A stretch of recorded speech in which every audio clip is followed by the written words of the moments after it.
Bab 171, terungkap. 2. Anggota tim tersebut dapat memperlihatkan pertimbangan terhadap anggota tim mereka yang termuda dan terlemah, sehingga mereka dapat memutuskan untuk memberinya lebih banyak lencana. Saat dia melihat anggota tubuh Shen Jue yang pendek, dia langsung menolak kemungkinan pertama. Hanya kemungkinan kedua yang tersisa, tetapi Ling Yue merasa jarang menemui pemandangan seperti itu. Ujian tersebut akan menentukan kelas-kelas yang akan dialokasikan untuk siswa selama sisa tahun ajaran. Konten yang diajarkan kepada siswa akan bervariasi di antara kelas-kelas yang berbeda tersebut. Hanya siswa dari kelas ungu yang dapat mempelajari tingkat pengetahuan tertinggi yang tersedia bagi mereka, yang juga merupakan yang paling hebat. Tidak ada siswa yang akan menyerahkan kesempatan seperti itu dengan mudah. Namun, tim Qixia telah sepenuhnya mengubah stereotip semacam itu. Ling Yue merasa lebih puas saat melihat tim yang terdiri dari 5 mahasiswa itu. Dekan, Ouyang Huanyu, telah menyelenggarakan ujian tersebut sehingga mereka dapat melatih mahasiswa dari berbagai divisi untuk bekerja sama satu sama lain. Tim Shen Yanxiao yang terdiri dari 5 orang telah menyelesaikan tujuan itu dengan sempurna. Ling Yue yang gembira sama sekali tidak menyadari bahwa alasan Shen Yanxiao memiliki lebih banyak lencana daripada yang lain adalah karena dia bahkan lebih tidak tahu malu daripada mereka. Kalian semua telah melakukannya dengan sangat baik kali ini. Sekarang setelah ujian selesai, saya akan melakukan penyelidikan mengenai isi ujian kalian. Ling Yue mengesampingkan rasa puasnya dan menatap mereka dengan wajah serius. Menurut kesaksian siswa lain, kamu berhasil membuat penawar racun pada hari kedua, benarkah? Mata tajam Ling Yue menyapu wajah kelima siswa itu. Naken menyebutkan bahwa ketika dia pergi menjemput para siswa, seorang penyihir telah menggunakan kutukan untuk mengendalikan Lin Ke dan mencuri 3 botol penawar racun darinya. Hanya ada 3 anggota tim Shen Yanxiao yang telah meminum ramuan penekan pada awal pengujian. Secara kebetulan, jumlah itu sesuai dengan jumlah botol penawar racun yang dicuri. Menurut penyelidikan mereka, tim Shen Yanxiao adalah yang pertama kali memproduksi penawar racun tersebut. Meskipun tim mereka memiliki 2 mahasiswa herbalis, baik Tang Nazi maupun Shen Yanxiao hanyalah mahasiswa tahun pertama yang belum pernah mengenyam pendidikan formal. Hampir mustahil bagi mereka untuk memproduksi ramuan tersebut dalam waktu yang sesingkat itu. Dia juga bertanya kepada guru-guru dari divisi herbalis. Di antara murid-murid mereka, hanya Sang Guanxiao yang bisa membuat penawarnya dalam 2 hari. Jika mereka dapat mengetahui siapa yang mencuri 3 botol penawar racun itu, maka mereka juga akan mengetahui identitas penyihir itu. Pada saat itu, tim Shen Yanxiao adalah tersangka utama. Benar sekali. Sebagai pemimpin tim, Qixia menjawab pertanyaan Ling Yue. Ketika mendengar pertanyaan Ling Yue, Shen Yanxiao langsung mengerti maksudnya. Namun, dia tidak tahu bahwa insiden kutukan itu telah terbongkar. Dia hanya mengira Ling Yue hanya ingin melacak pencuri yang mencuri botol penawar racun itu. Ling Yue mengangguk, dan tatapannya tertuju pada Tang Nazi dan Shen Yanxiao. Lalu siapa yang membuat penawar racun ini? Ling Yue bertanya. Jantung Shen Yanxiao berdegup kencang. Dia diam-diam memarahi dirinya sendiri karena tidak teliti dalam tindakannya dan membiarkan orang lain merogoh titik lemahnya. Dia tidak menyangka akan menjadi orang pertama yang mendapatkan penawarnya. Setelah mencuri penawarnya, dia tidak menyangka Qixia dan yang lainnya akan langsung meminumnya. Dia takut orang lain akan menemukan kejanggalan dalam situasi itu. Bagaimana mungkin dia bisa berharap untuk secara kebetulan menjemput keempat rekan setimnya yang malang saat mereka berkeliaran tanpa tujuan di hutan tersembunyi. Ketika dia melihat keadaan mereka yang menyedihkan, Shen Yanxiao merasakan kejengkelan yang tak terlukiskan di lubuk hatinya. Bab 172, terungkap. 3. Oleh karena itu, dia memutuskan untuk mengurungkan rencana awalnya dan memberikan penawarnya sebagai gantinya. Akibatnya, satu momen kelembutan hatinya telah berubah menjadi cacat dalam rencananya. Shen Yanxiao diam-diam mengepalkan tinjunya. Ketika dia melihat anggota timnya jatuh dari lereng dan kehilangan semua keanggunan mereka sebelumnya, dia merasa kesal dan marah. Mereka adalah lawannya, jadi dia tidak suka jika ada orang lain yang mengalahkannya. Oleh karena itu, ia memutuskan untuk menawarkan mereka penawarnya agar mereka bisa mendapatkan kembali keanggunan mereka sebelumnya dan membalas dendam terhadap orang-orang yang telah menyakiti mereka. Apakah dia menyesali keputusan itu? Shen Yanxiao tertawa getir dalam hati. Mengapa dia tidak merasa sedikit pun menyesal saat itu? Dia merasa agak tidak enak dipandang melihat keempat rekan setimnya berlumuran tanah. Penampilan yang arogan dan heroik adalah sikap yang lebih cocok untuk mereka. Shen Yanxiao sudah siap untuk ditangkap. Dia pikir, paling-paling dia hanya akan diceramahi oleh para guru. Dia hanya mencuri sesuatu, jadi tidak mungkin mereka mengeluarkannya, kan? Satu-satunya sisi buruknya adalah akan sulit untuk mengambil tindakan terhadap guru manapun jika dia menginginkannya di masa mendatang. Tidak peduli siapa yang akan kehilangan apa di lain waktu, dia akan selalu menjadi tersangka pertama. Shen Yanxiao sudah bisa membayangkan masa depan suramnya di kampus. Namun, Qixia menatap Shen Yanxiao dan Tang Nazi sambil tersenyum dan berkata, tentu saja Tang Nazi. Shen Yanxiao tertegun sejenak dengan jawabannya saat dia menatap Qixia yang tersenyum dengan heran. Namun, Tang Nazi sudah berbicara sebelum dia sempat bereaksi. Guru Ling Yue, saya malu mengatakan ini, tetapi guru herbalis saya sebelumnya telah mengajarkan saya formula yang sama di masa lalu. Haha, jadi tentu saja lebih cepat bagi saya untuk membuat penawar racun ini, namun, ini tidak bisa dianggap curang. Itu adalah sesuatu yang telah saya kumpulkan selama bertahun-tahun. Tang Nazi membela diri seolah-olah benar-benar ada kejadian seperti itu, dan bertindak seolah-olah dia takut Ling Yue akan membatalkan prestasinya. Ling Yue juga tercengang karena dia mengira Shen Jue lah yang memberikan penawarnya kepada mereka. Lagi pula, sebagai tuan muda keluarga kura-kura hitam, lelaki tua Tang Nazi akan mematahkan kakinya untuk menariknya kembali ke jalan yang benar bahkan jika dia ingin menjadi penyihir. Karena itu, dia tidak mungkin menjadi penyihir itu.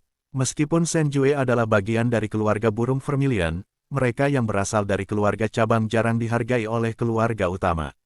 Oleh karena itu, tidak seorang pun akan memperhatikan bahkan jika dia diam-diam belajar untuk menjadi seorang penyihir. Akan tetapi, Qixia dan Tang Nazi telah berbicara serempak bahwa Tang Nazi telah menghasilkan ramuan tersebut dan itu di luar dugaan Ling Yue. Lebih jauh, tidak ada yang salah dengan apa yang dikatakannya. Bagaimanapun, semua orang tahu bahwa tuan muda keluarga penyu hitam telah belajar dengan tekun untuk waktu yang lama dengan harapan untuk masuk ke divisi herbalis. Dia juga telah mencari bimbingan dari herbalis terkemuka di mana-mana, dan sangat mungkin baginya untuk menemukan formula serupa sebelumnya. Ling Yue mengerutkan kening. Konflik antara 5 keluarga besar tidak pernah berakhir. Jadi, Qixia dan Tang Nazi tidak punya alasan untuk melindungi anggota salah satu cabang keluarga burung vermilion. Ling Yue melirik Shen Jue yang mungil dan berpikir bahwa tebakannya mungkin telah menyimpang jauh. Menurut penilaian mereka, penyihir itu setidaknya berada di level menengah, tetapi berapa usia Shen Jue? Usianya baru 13 tahun, dan masih ada waktu sebelum ia tumbuh dewasa. Jadi bagaimana mungkin ia bisa menjadi penyihir tingkat menengah? Kalau dia memang berhasil menjadi penyihir tingkat menengah di usianya yang baru 13 tahun, niscaya dia akan melampaui orang-orang legendaris itu di kemudian hari. Saat dia mendengar pernyataan Qixia dan Tang Nazi, jejak terakhir kecurigaan Ling Yue terhapus. Bab 173, Dewa Magus 1. Ling Yue menatap Tang Nazi dan Shen Yanxiao dengan ekspresi rumit. Meskipun keraguannya belum sepenuhnya hilang, keraguannya telah berkurang drastis. Dia juga merasa sulit untuk percaya bahwa seorang jenius di antara mereka telah maju ke penyihir tingkat menengah pada usia 13 tahun. Jika itu benar, bukankah dia akan lebih kuat dari dekan akademi mereka, Ouyang Huanyu? Memang, kau adalah tuan muda dari keluarga penyu hitam. Baguslah kau tidak menyia-nyiakan 2 tahun ini dengan sia-sia. Ling Yue memuji prestasi Tang Nazi dan mempercayai penjelasan mereka saat itu. Tang Nazi tersenyum sambil membusungkan dadanya dan menerima pujian itu tanpa rasa bersalah. Tinggalkan lencana yang telah kau sita, tetapi simpan milikmu sendiri. Kami akan menghitung hasilmu dengan jumlah lencana yang kau miliki, kata Ling Yue. Tim Shen Yanxiao mematuhi permintaan tersebut dan meletakkan lencana mereka masing-masing pada 5 piring perak. Setelah mereka menyerahkannya, Ling Yue mengucapkan beberapa patah kata lagi sebelum mengizinkan mereka meninggalkan tenda. Bagaimana menurutmu? Setelah mereka pergi, Ling Yue melihat ke arah guru-guru lainnya. Para guru itu berpura-pura membaca, tetapi mereka juga menajamkan telinga untuk mendengarkan pembicaraan mereka sebelumnya. Tidak ada orang luar di dalam tenda saat itu, jadi mereka tidak perlu melanjutkan kepura-puraan itu. Kata-kata mereka cukup kredibel. Seorang guru meletakkan buku itu sambil menatap Ling Yue, dan berkata, kami sangat menyadari bahwa Tang Nazi telah membuat persiapan sejak lama untuk memasuki divisi herbalisme. Meskipun formula penawarnya agak rumit, itu bukanlah sesuatu yang langka. Masuk akal jika gurunya sebelumnya mungkin telah mengajarkannya formula yang sama. Ling Yue tidak mengatakan apa-apa lagi. Dia menatap Kang Xi dan Naken yang berdiri di samping. Penyihir itu telah menyergap tim yang menjadi tanggung jawab mereka selama ujian, jadi mereka punya andil dalam penyelidikan. Kang Xi berdiri di meja konferensi dan melihat-lihat lencana yang diserahkan Shen Yanxiao. Setelah beberapa saat, dia mengalihkan perhatiannya ke 4 piring lainnya. Saya tidak menemukan resonansi magis di antara rampasan perang mereka.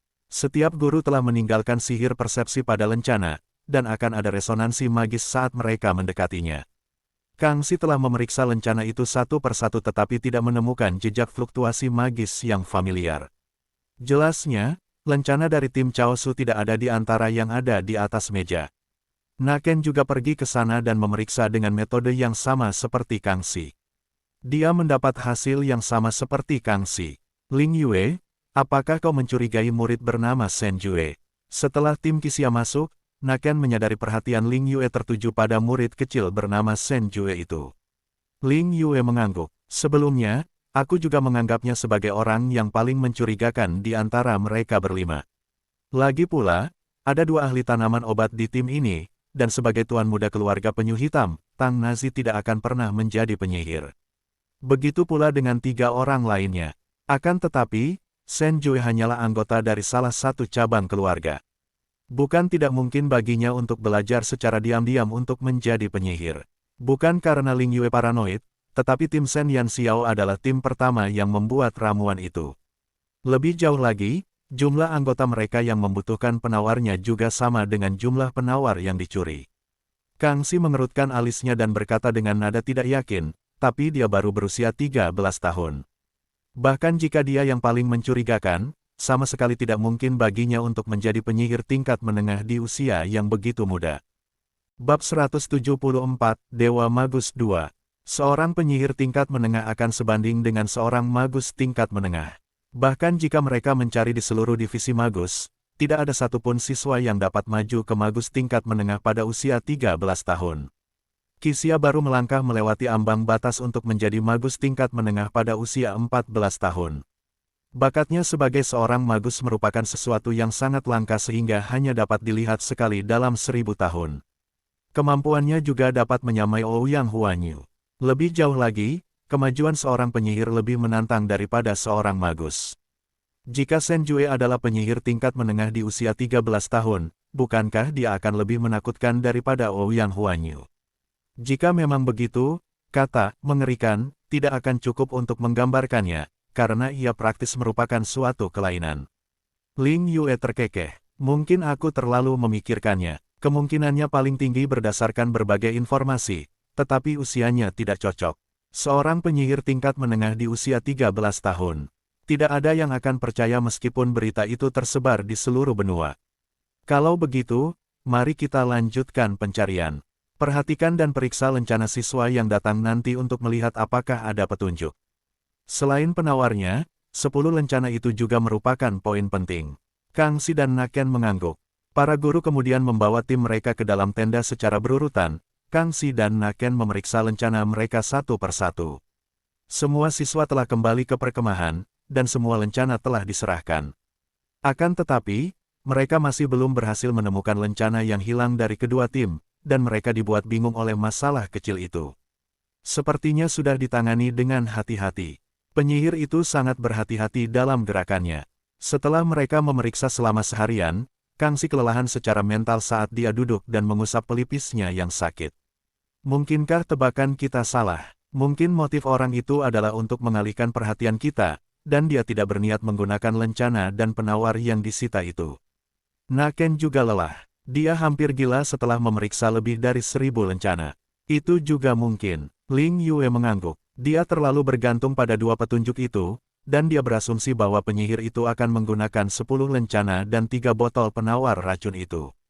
Namun, sangat mungkin dia bahkan tidak berniat menggunakannya. Apakah semuanya dilakukan untuk menarik perhatian mereka sehingga dia bisa melakukan hal lain sebagai gantinya? Jika memang begitu, maka dia tidak perlu menggunakan kutukan saat ujian karena tidak akan ada seorang pun yang menyadari keberadaannya jika dia tidak menggunakan kutukan. Tak satu pun dari pernyataan tersebut masuk akal sama sekali. Semua guru kebingungan dengan teka-teki ini. Seolah-olah mereka berhasil mendapatkan beberapa petunjuk, tetapi juga seolah-olah mereka tidak punya apa-apa. Lupakan saja, mari kita lihat bagaimana dekan akan menangani hal ini. Saya sudah mengirim seseorang untuk menyampaikan informasi ini kepada dekan, dan saya yakin dia punya tindakan balasan. Karena mereka sama sekali tidak berdaya menghadapi masalah itu, Ling Yue hanya bisa mengesampingkannya untuk sementara. Ngomong-ngomong, bagaimana perhitungannya? Kita harus menyelesaikan hasilnya paling lambat hari ini agar kita bisa kembali ke akademi besok pagi. Ling Yue bertanya kepada 10 guru yang bertanggung jawab menghitung hasilnya. Meskipun jumlah muridnya lebih dari 1000, tetapi efisiensi para penyihir itu bukanlah sesuatu yang bisa dipahami oleh orang biasa. Guru-guru itu mendongak dari tumpukan statistik dan kemudian menatap Ling Yue dengan wajah masam. Guru Ling Yue, kami tidak dapat membuat keputusan mengenai hasil tahun ini. Ada apa? Ling Yue heran. Guru-guru itu segera meletakkan statistik yang telah disusun di hadapan Ling Yue dan menangis tanpa air mata. Lihatlah ini. Sejumlah besar siswa telah tereliminasi di tengah ujian. Bab 175, Dewa Magus 3. Mata Ling Yue menyapu statistik, tetapi dia tidak melihat ada masalah dengan statistik itu. Dia tidak mengerti mengapa ekspresi para guru begitu intens. Evaluasi mereka berdasarkan waktu mereka tereliminasi. Guru-guru itu saling memandang sebelum berkata dengan nada sedih, kami ingin melakukannya, tetapi ada beberapa kelompok siswa yang tereliminasi pada saat yang sama. Selain itu, setiap kelompok terdiri dari sekitar ratusan siswa. Bagaimana kita membedakan dan menilai mereka? Mereka tidak mungkin memberikan nilai yang sama kepada ratusan siswa, bukan? Jika demikian halnya, maka beberapa kelas terakhir di semua divisi akan terisi penuh. Apa yang terjadi? Ling Yue juga tercengang. Tidak ada yang salah dengan tersingkir di tengah ujian, tetapi agak aneh ketika ratusan siswa tersingkir pada saat yang sama. Kalian mungkin lupa, tapi bukankah kita sering membawa keluar sejumlah besar siswa dari hutan tersembunyi? Salah satu guru memasang ekspresi masam di wajahnya. Aku ingat, Ling Yue teringat bahwa mereka sering kali bertemu dengan sekelompok besar siswa yang telah membeku menjadi balok es dan meminta para guru untuk membawa mereka kembali ke perkemahan dengan sihir. Semua ini karena ulah murid baikmu, Qixia. Aku tidak yakin dari mana mereka mendapatkan ide itu, tetapi mereka telah mengumpulkan mangsanya di area yang sama. Setelah mereka puas dengan jumlah murid, Qixia akan melemparkan badai salju dan membekukan ratusan murid menjadi balok es dalam hitungan menit. Siswa-siswa tersebut dieliminasi pada saat yang sama, dan para guru tidak dapat membedakan nilai mereka. Ling Yue tercengang mendengar informasi itu.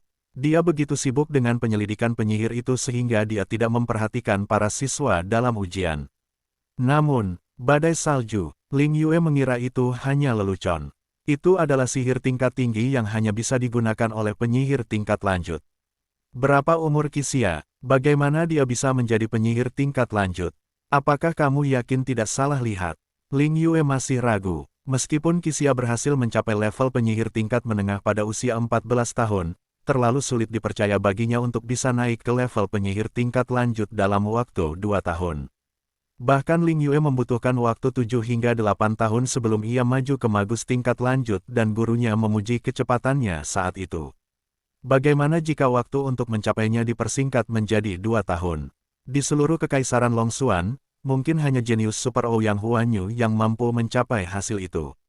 Kami dapat memastikannya. Lebih jauh lagi, menurut para siswa itu, Qixia tidak melantunkan mantra saat dia menggunakan mantra badai salju. Dia tidak bernyanyi. Mata Ling Yue hampir keluar. Hanya ada satu kemungkinan jika sihir itu tidak memerlukan nyanyian, dan itu adalah level magus telah melampaui tingkatan sihir itu. Badai salju adalah sihir tingkat tinggi, dan bagi seseorang untuk menggunakannya tanpa nyanyian, maka itu hanya bisa berarti penyihir agung. Ling Yue tersentak dan hampir pingsan. Apa kau bercanda denganku? Seorang penyihir hebat berusia 16 tahun, ya ampun. Jika ini benar, prestasi masa depan Qixia pasti akan melampaui dekan kita. Ling Yue memegang dadanya karena dia merasa berita itu sulit dicerna. Bukan berarti dia tidak percaya dengan apa yang mereka katakan, tetapi isi informasi itu juga terlalu tidak masuk akal.